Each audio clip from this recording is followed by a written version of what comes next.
Je suis Todd Donahue, responsable des relations internationales et des humanités à l'NSAI.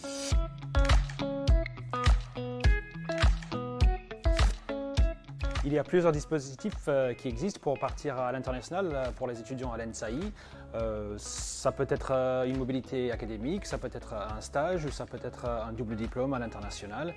On a plus de 40 partenariats dans le monde entier pour nos élèves, donc ils peuvent partir en mobilité académique en échange grâce au programme Erasmus, mais ils peuvent également partir en mobilité académique dans le cadre d'un double diplôme avec un partenaire conventionné, par exemple avec Erasmus School of Economics à Rotterdam ou l'Université de Rome La Sapienza en Italie. Ils peuvent également même construire leur propre projet de mobilité internationale sur mesure avec un accompagnement individuel de la part de nos services à l'école.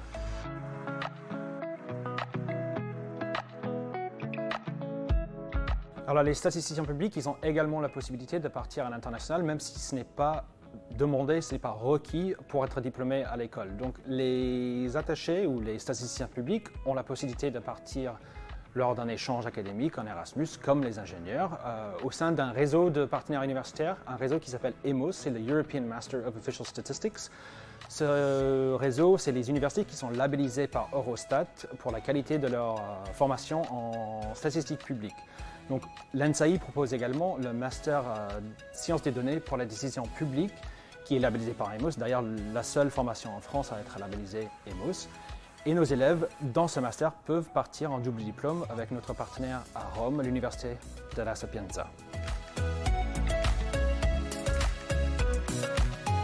L'ouverture internationale est présente partout, tous les jours, notamment par la présence des élèves internationaux au sein de l'école. Nous avons plus de 20% de nos élèves qui viennent de l'étranger et en plus de 27 pays dans le monde entier.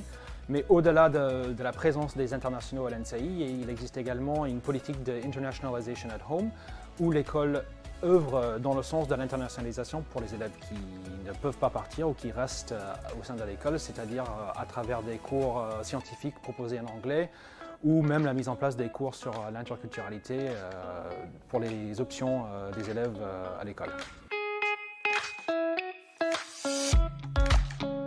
Les cours scientifiques qui sont dispensés en anglais montent en puissance au fur et à mesure que les élèves avancent dans leurs études à l'école. Donc en première année, il y en a très peu, même s'il y a quelques projets qui sont en anglais ou quelques notes de projets qui sont faites en anglais. En second semestre de la deuxième année, on arrive à un semestre qui peut être suivi entièrement en anglais. Et même il y a des masters et des formations de spécialisation qui sont dispensés entièrement en anglais à la fin des études.